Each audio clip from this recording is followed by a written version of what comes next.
Alright, yeah, and welcome back to some more Magic Arena, and today we're going to be starting the day off with a little bit of Jumpstart. I'm sure most of you are not surprised at this point. Let's get right on in. 2,000 gold, and what packs have we got? Alright, so the only ones we haven't actually picked here, and I actually do have a list. We've done Goblins, Legion, Tree Folk, Predators, so we can't pick either of these two, Wizards, Dinosaurs, Chandra, and Walls. So obviously Vampires is the next on the list. I think this one's got Drana in as the rare or mythic or whatever she finds herself being these days.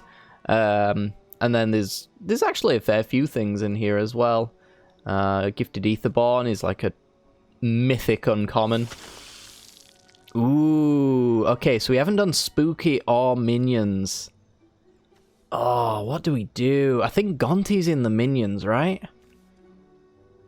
Oh, but what's in Spooky? I think Spooky's got Languish. I think that's the chase rare in that one. And I do like me some Languish. We could do Spooky Vampires, or we could do Vampires Minions. I feel like Spooky Vampires just sounds better, right? Alright, Mono Black it is. Spooky Vampires. We got Veto in our pack. Great. Awesome. Didn't already have enough of that one. Let's see. Who have we got? I think we've got Silver Smoke Ghoul, we got Veto. What have we got for the Liliana Standard Bearer? Is that the one we've got for Spooky? Ends the battlefield, draw X cards where X is the number of creatures that died under your control this turn. I don't know, this seems like a fine mono black deck, to be honest. It's got some recursion in it. Yeah, doesn't seem terribly synergistic, but there's a fair few things dying triggers, so maybe we can leverage that a bit and win off just Veto alone. I could see that happening. There's a bit of sacrifice in here as well. Each player sacrifices 2 creatures, bartering blood. Some sick art there with Sorin. We must make all sacrifices for the good of Innistrad. Yes, we should.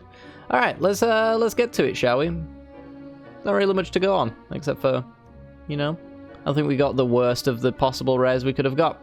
So, yeah, is what it is. Let's go. This video is brought to you by the generous support of our wonderful patrons and channel members that you see here.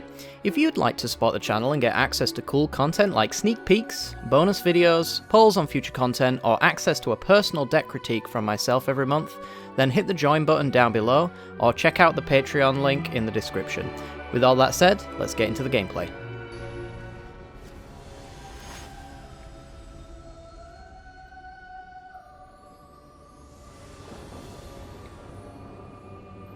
Alrighty then, let's have a look-see.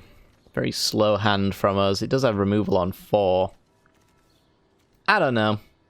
I'm going to keep it. I don't love it, but I'm going to keep it. Our opponent is playing Minions with the Witch's Cauldron. So this one has a, I think, aristocracy style deck to it. I don't remember the lady's name, but she does sacrifice and draw cards. Oh, thank God for that. Alright, Spooky Vampires in effect. Right, each opponent loses 2 life. Activate this only if a creature died this turn. Okay. Well, we probably want to play something that can push through the Thermal Alchemist. They're playing, I think it's spell casting with this mountain. Spell casting minions. Yeah, from my experience, it seems as though the red is just very bad. But they might have Pillar of Flame, I think, which would exile the Silver Smoke Ghoul, which would be less than ideal. Opponent's definitely tapping their Alchemist first to leverage that kind of thing. Eliminate the Ghoul. Alright. Well, we got a land because we're good at Magic the Gathering, and when you're good at the Magic the Gathering, you just draw what you want. I think we're going to go with Blood Bond Vampire, because next turn, I think killing Thermal Alchemist with an Agonizing Siphon and... Siphon? Siphon! Yeah, we said it. I said the words, weirdly. Yeah, I think that's probably our next turn play. Doesn't even need to be Thermal Alchemist that we hit with the Siphon. The Siphon! Alright, this is 2 to tap. Alright, a Tinar. What say you? 4 mana. We want to use the Siphon when our opponent doesn't have 2 mana open as well, ideally. I think our Bloodborne Vampire is dead, though. Rip. That's a rip. Alright, well, time to die, Alchemist. You've done enough now. I think it's untapped about 5 or 6 times at this point, so... You know, we've reset half of it. And we also gain 3 life from the Siphon to get back the Silver Smoke Ghoul, so... Some value there as well. I guess you probably want to Crypt Lurker the Ghoul post-combat, right? And figure out a way to get it back again. Opponent's got their own Crypt Lurker. So you can discard a creature card or draw a card by sacrificing a creature. It can sack itself, apparently. Enters with a counter, so this would actually make our Ghoul a 4/2. But to equip it, we would not be able to go with Child of the Night. How much value do we hold in being able to... I guess it actually does have the benefit of getting a counter when it dies, so... You know, this trade actually benefits us to a certain extent. Not only do we have the chance to get back the Ghoul anyway, but... The Scythe would actually get an extra counter on it, which I don't think our opponent can really deal with. Yeah, spellcasting might have artifact removal. Shocks the Ghoul. Fantastic. Alright.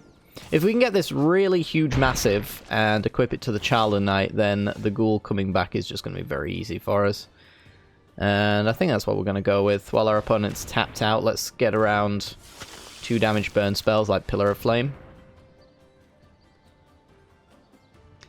Looks like they're maybe thinking about digging to find an answer. Alright, so we got a 4/3. It's not the most insulated from removal that it could be, because Lightning Strike obviously exists, and apparently Innocent Blood does too. But our Scythe is improving our creatures. When this dies, return an instant or sorcery from your graveyards to your hand. Ugh. You can pretty much get whatever they want then. Is what you're trying to tell me. A Death-Touching Imp. We just don't have... I guess we could go with Fetid Imp and Cage Zombie. Let's get multiple creatures out.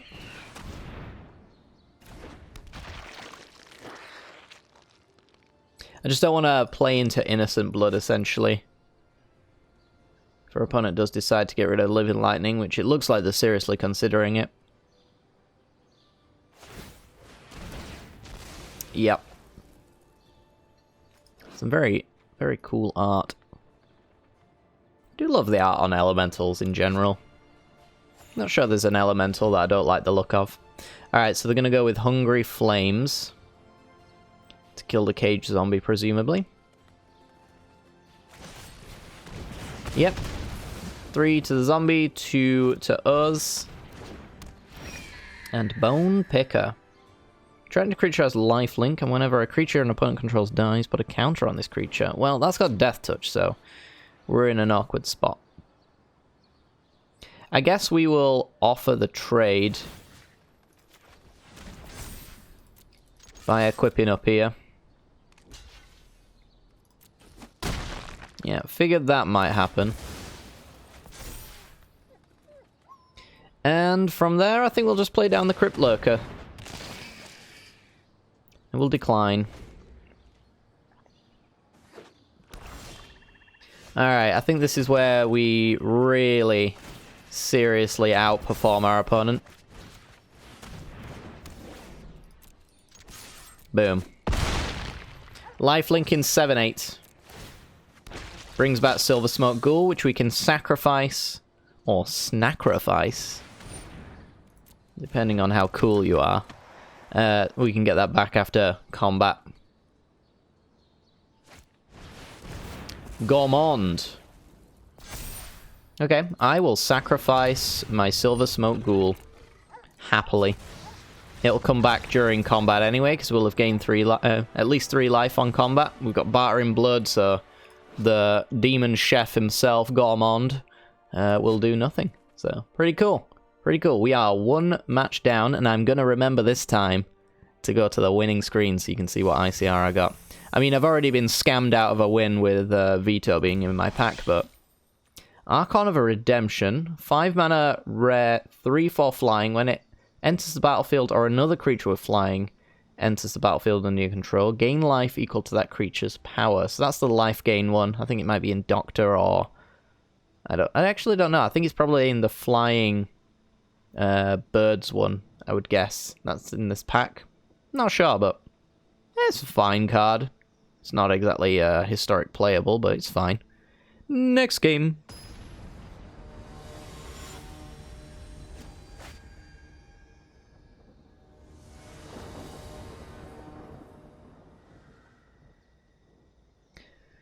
On the draw with actually a nice hand, to be fair. Turn up to 2. Ooh. Ooh, sack another creature, put a counter, and you gain 2 life. That's pretty good. Why does this guy look like some out of Dishonored? Don't know. Looks very familiar. Anyway, we're going to keep this hand because it's decent. It's got some removal and some early game plays. Our opponent, Thriving Grove. So they're a green-black deck. We're going to go with our swamps here because, you know, we can play 2 swamps in a row and not necessarily give away our game plan. Cost less if a creature died. So do we go with Child of Night intentionally to throw it under the Horn Beetle so that we can then go with the Bone Picker? We could do Bone Picker or Nocturnal Feeder at that point. Yeah, sure, why not? Also, I guess it's any creature, so if I want to just Last Grasp something, I can also kind of do that. For a 3-mana play, we kill one of their creatures and then play a 1-mana Bone Picker. I remember when this card was actually decent. You remember when the standard we set ourselves for Magic the Gathering looked like this? Our opponent has a pump spell. I'm going to make him use it, because this seems like a very poor use of a pump spell. Yeah, sure. You got me. So now we'll kill it. And we'll play a 3/2 Flying Death Touch. Sweet. Alright, what's our next play? I mean, we've got the Sanguine Indulgence, which, judging by our opponent hovering our Bone Picker, might get more use sooner rather than later. It didn't, actually. So this costs 3 less, so I can wait until maybe I've got 5 lands, go Crypt Lurker to sack Bone Picker, make this cost 1 mana, get back Bone Picker and Child of Night. It's not bad. Alternatively, I can discard the Nocturnal Feeder. I don't know if I necessarily have to do that, though. I think I will still play Nocturnal Feeder, because it's overly expensive for what it is. I feel like this should be a 2-mana creature. Maybe it does too much at 2 mana. I would be inclined to disagree. Must be blocked. I planned on doing that. Opponent making great use out of their cards. So they are predators and something. Okay. So we didn't get our next land, unfortunately. Really don't want to have to go Crypt Lurker and just discard Bloodborne Vampire, but that might end up being what we have to do.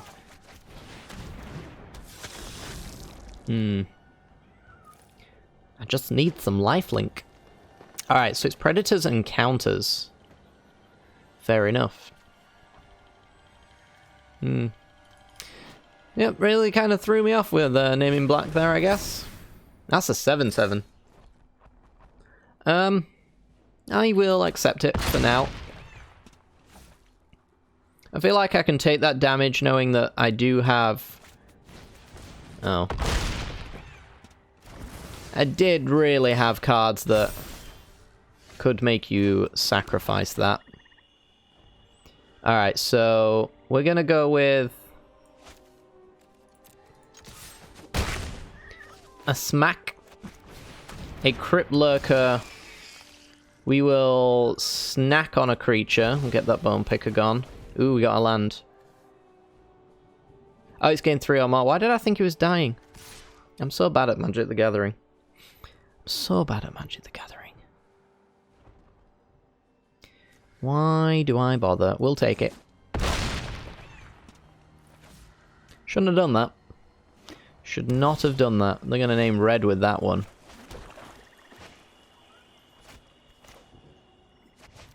I guess we'll just hard cast this one. We'll get back Bone Picker and Child of the Night to cast now.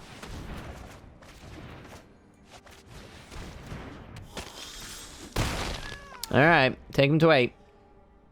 Yeah, Bone Picker should stop that Mauler in its tracks. They only really have fight spells as their removal of choice. I can go to 1, right?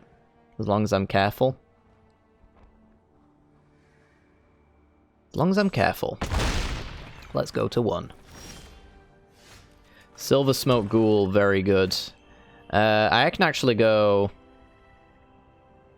Silver Smoke Ghoul, sacrifice it, play Bone Picker for 1, hope to draw Village Rites.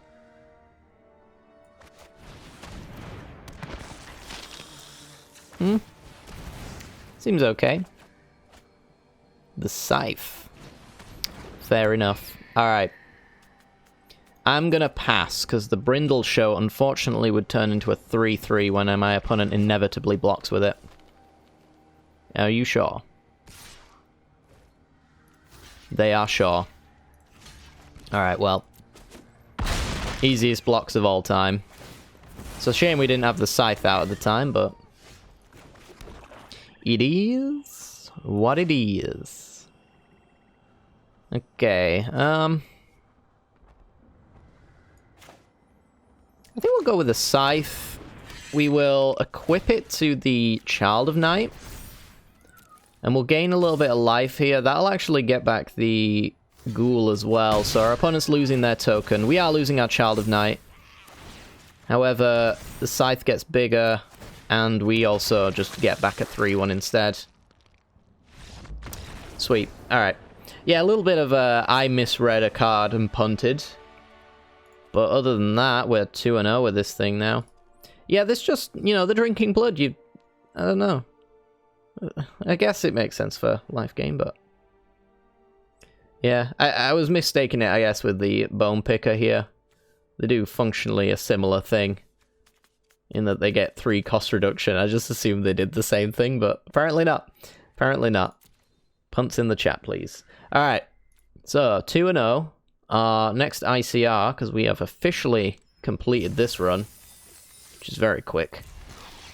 Charmbreaker Devils. I love this card. I remember playing with this a lot. A lot. I played it in, back in the old, like, first year of Kitchen Table. Played this in, like, a 5-color control list, and it was so good. It was so good. You just pulled back just everything. This was, like, in the core set days as well of, like, 2014, I want to say, somewhere around there. I really don't know. Somewhere around there. 2015, because the box is right here. I bought a deck builder's toolkit, which if you're starting out in Magic, I would highly recommend.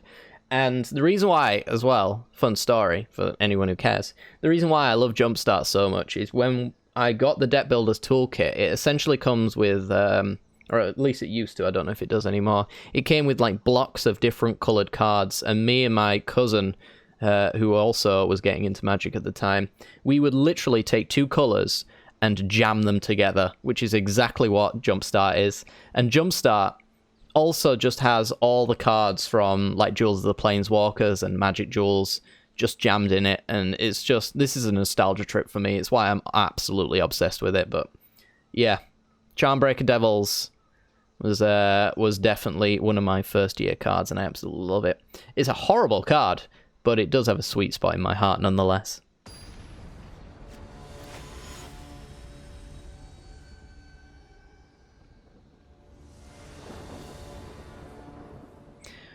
On the play, let's have a look. See, we got the turn 1 Thriving Maw, which is about the best time you can do it.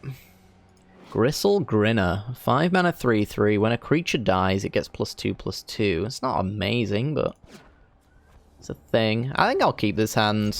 It's okay. 2 mana 2/3.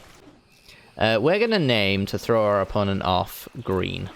There you go. We're a green-black deck now. And you come from the spooky pack, so we're going to play the spooky swamp. Super spooky swamp. It's important to give away as little information as you possibly can when you are starting out. Like, our opponents told us that they're playing counters and dragons right now, so that's information that I would have not had if they'd have just played the other green sources probably in their hand.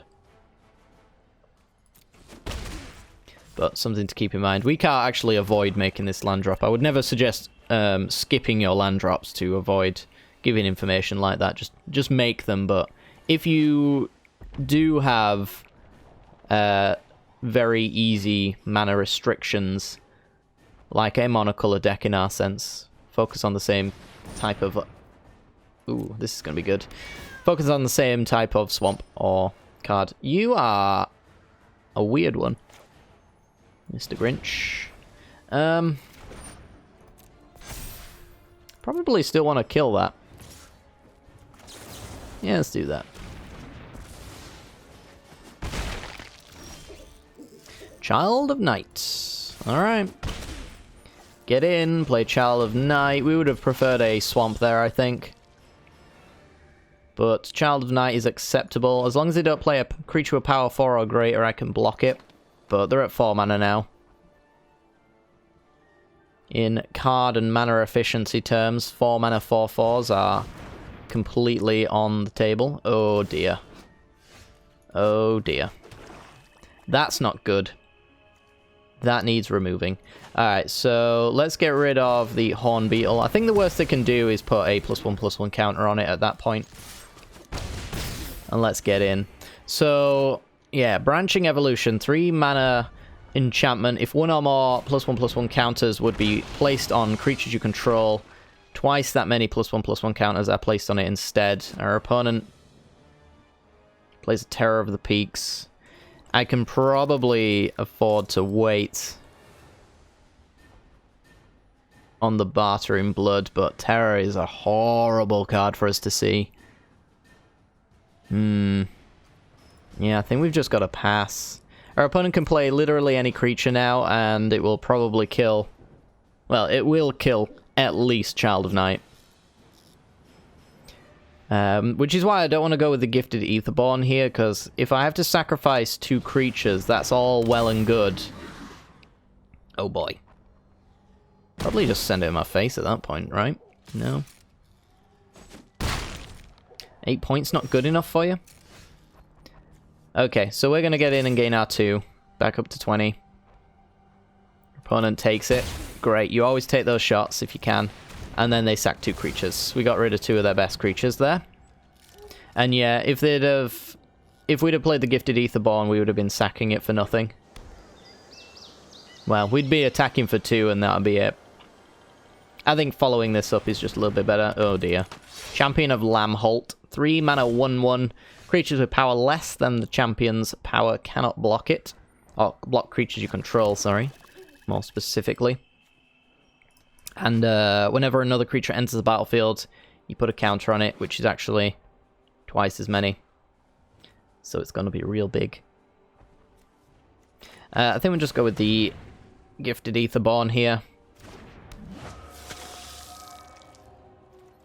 And hope for the best. Scorching Dragonfire in exile so it doesn't die. Oh, I hate it. Absolutely hate it. Alright. Yeah, our opponent's picks are extremely good. Terror is an absolute beast of a card. And this Branching Evolution is probably about as good as it gets. I imagine you get like a Yorvo instead of that or something. How does this word? Creatures with power less than it can't block creatures. So if I just flash in my standard bearer, I should be able to block that champion, right? Right. Don't get anything from the ETB, unfortunately, but a block here is hopefully fine. Sweet. Alright, that's another of their rares out of the way. Whenever another creature an opponent controls dies, put a counter on this creature. Which one would I want to put counters on?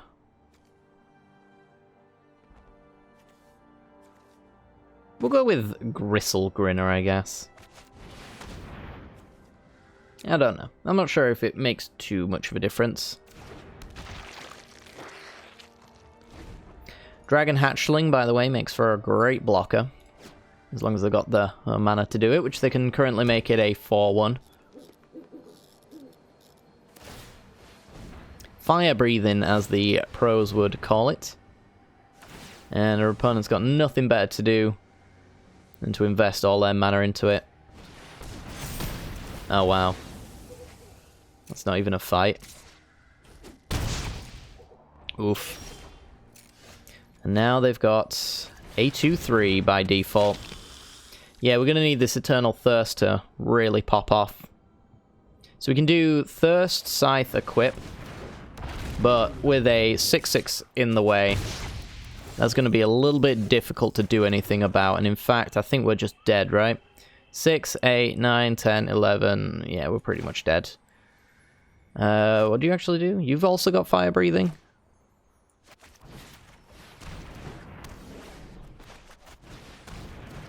Well, we've got a 4-4.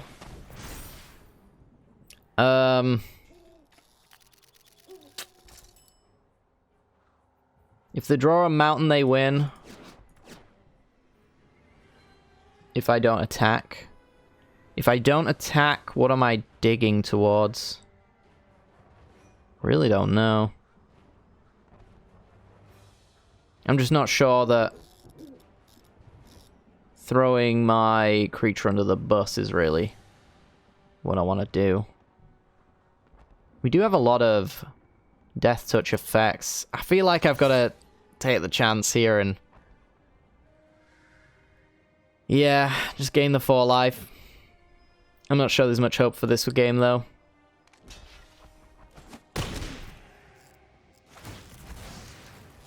At least the Scythe gets a little bit bigger. So we want Fetid Imp or Bone Picker as a top deck to get rid of the Punisher and the Hatchlings. Or one or the other. And they did have the mountain, so we would have lost if we didn't attack there. We are going to... I think it's like 3 or 4-ish? 3, I think.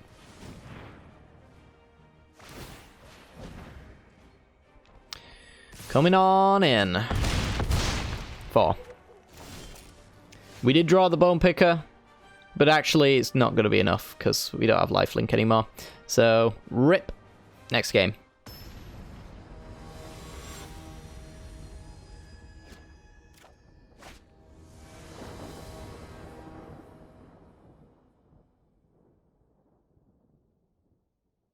Alrighty then, let's get into it, shall we, with the most expensive hand I've seen in Magic's history. So let's take the free mull on that one. And this one's okay. It's fine. It's got a 2-drop. I feel like that's as much as I can ask for, to be honest. Alright, and now we want to lead off with Spooky Swamps, even though we're going to be playing Vampire card. Maybe our opponent doesn't fully know what's in what packs like me, because I think this is above the clouds. And I can't help but feel like Wall of Runes is in the Teferi pack. Could be wrong about that. I feel like this is above the clouds, though. The floating island kind of seems to give that away a little bit. Oh. This is Pirates and above the clouds. I think this is above the clouds. Correct me if I'm wrong. But this doesn't feel very above the cloudsy, and I'm almost certain that Wall of Runes is in the Teferi pack. I'm glad we're not up against Teferi, because I think any of those Planeswalker packs are usually pretty damn good. to say the least.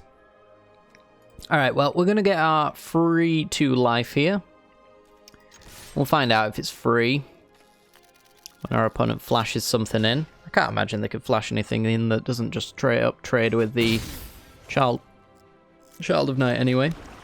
Alright, pass a turn. And you got nothing to do. They've got something to do, they just don't want to do it. Unsummon? Is Unsummon around? Flying Prowess. Do we want to siphon that? Actually, we could go with a Bartering Blood. That also seems fine. I mean, getting rid of Wall of Runes with the Bartering Blood's not exactly the greatest thing in the world, but...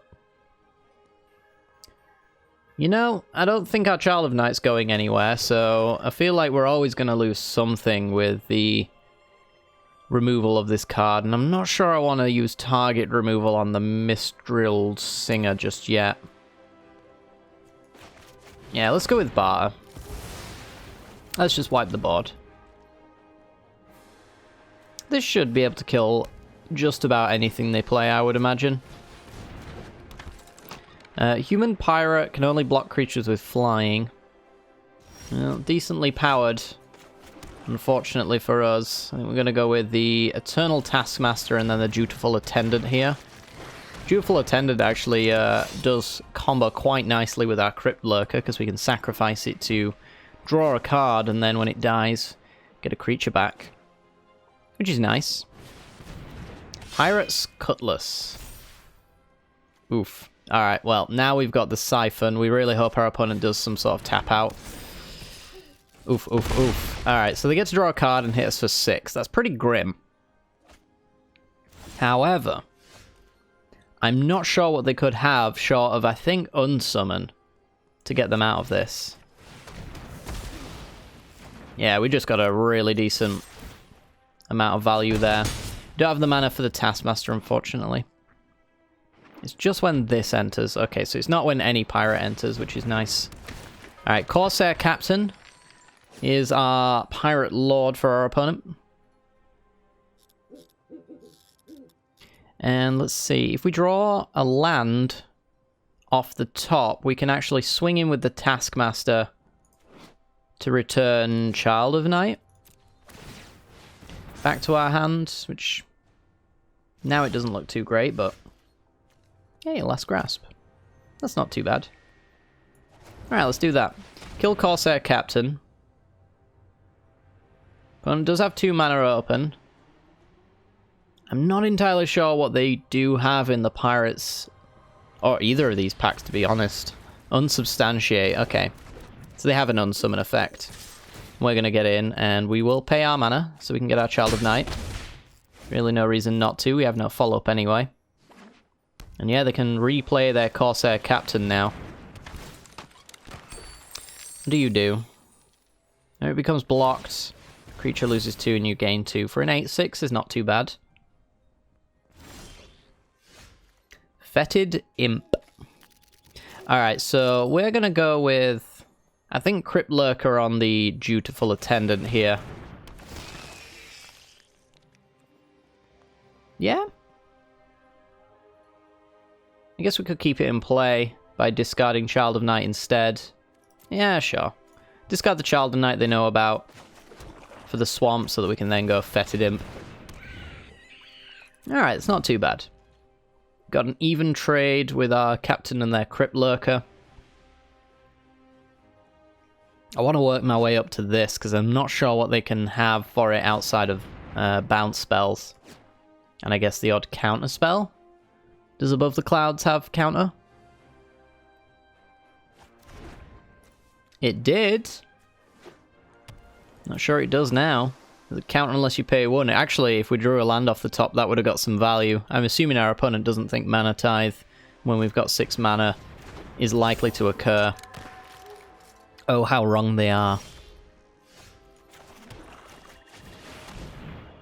Ooh, maybe they've got more, though. Huh?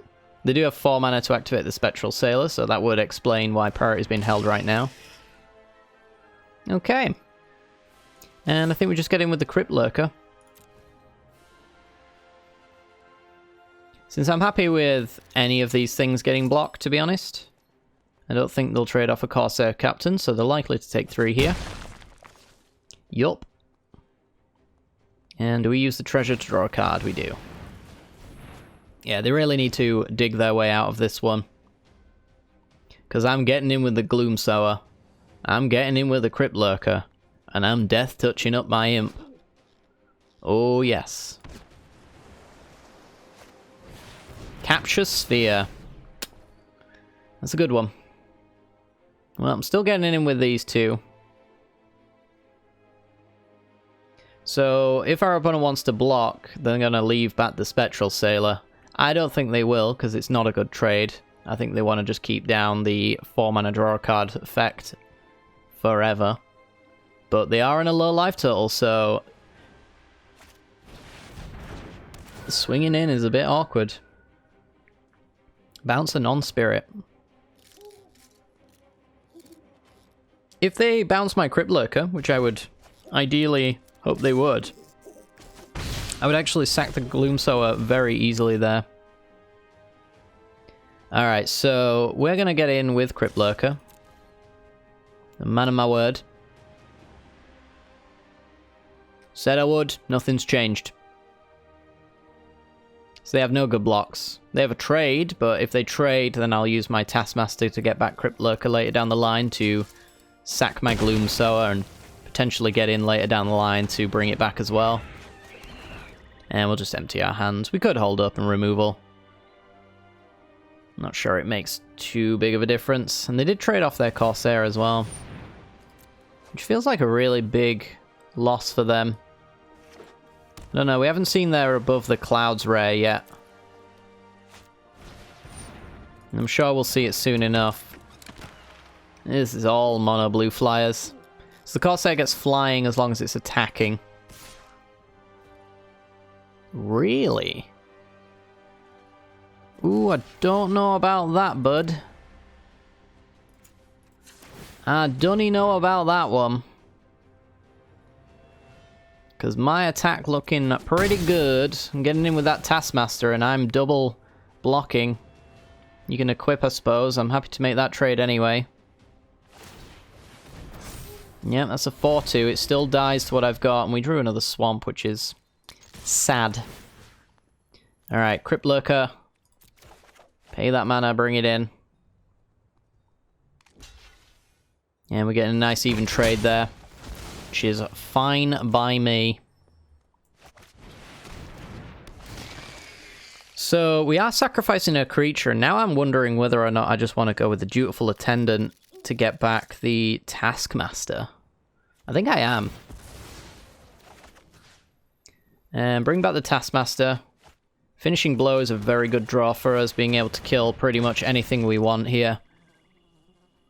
So that we can get in with our Taskmaster with no problems. Spectral Sailor is definitely a good kill, since they'll be drawing them 2 cards here every single turn. It's not really what you want to see. Although, if they do draw into their big boy Above the Clouds rare, whose name escapes me. I think it's like a genie, isn't it? I think it's like a weird Agent of Treachery kind of effect.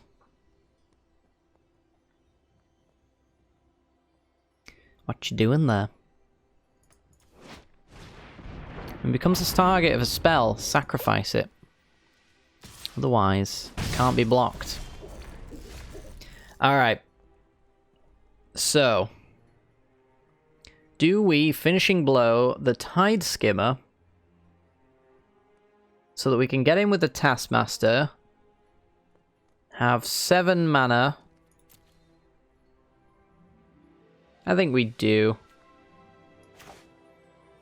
Yeah, let's kill Tide Skimmer.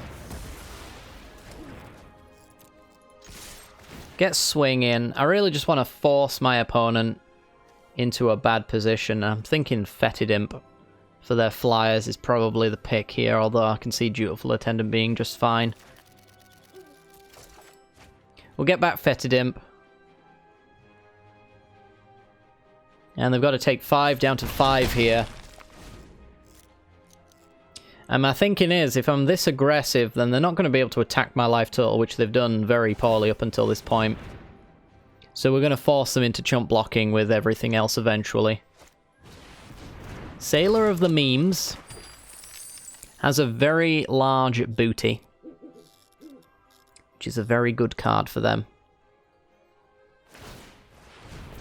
Yep, they're going to meme it on up. Target creature gets flying until the end of the turn, okay. And deckhand can get in, it's unblockable, and obviously we're tapped out. So anything they don't plan on blocking with can get on in. Caged Zombie. Well, you can actually just play everything, really.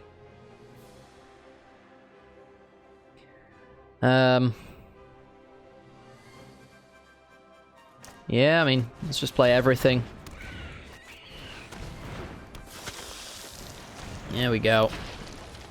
Good stuff. And we'll pass the turn. Getting ready for a kill. So Nocturnal Feeder, when it dies, it drains our opponent for 2, so they'll be at 3. Then, because a creature has died, we can also make them lose 2 there, so they'll be at 1. So we can line this up in a way that we kill our opponent regardless of how they choose to block.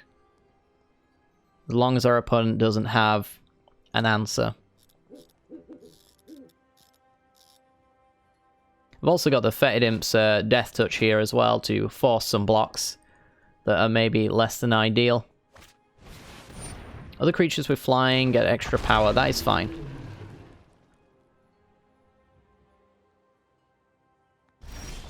And they pass, we got Gifted Aetherborn, so yeah, I think we just Alpha Strike here. I believe that is the plan. So we swing, swing, swing, and swing. We will grab Dutiful Attendant. So if the feeder dies, they lose 2. If they don't block, they lose 2. Something's gotta die. Which means that Cage Zombie is getting some value.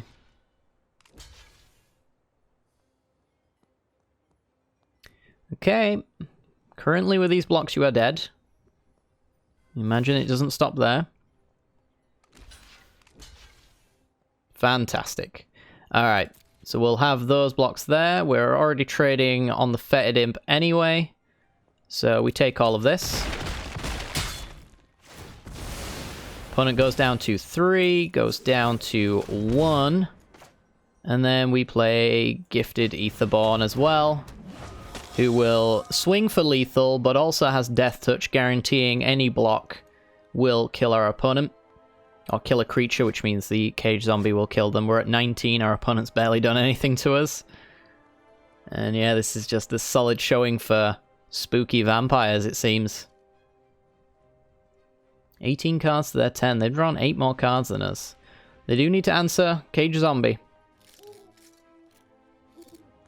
They can delay the inevitable by, yeah, doing that. That would be what the kids would call delaying the inevitable. I can't imagine they want to swing here, right? They do want to swing here, fair enough. Getting in for 5. And then their final card could just be a re-equip. Yep. Good draw from us. Okay, so we know they have to block. Death Touch it up. I didn't know they got 2 Capture Spheres. Maybe it's from both Pirates and Above the Clouds that they got that. We'll hold this swamp as a secret. Dutiful Attendant also needs to be blocked, so...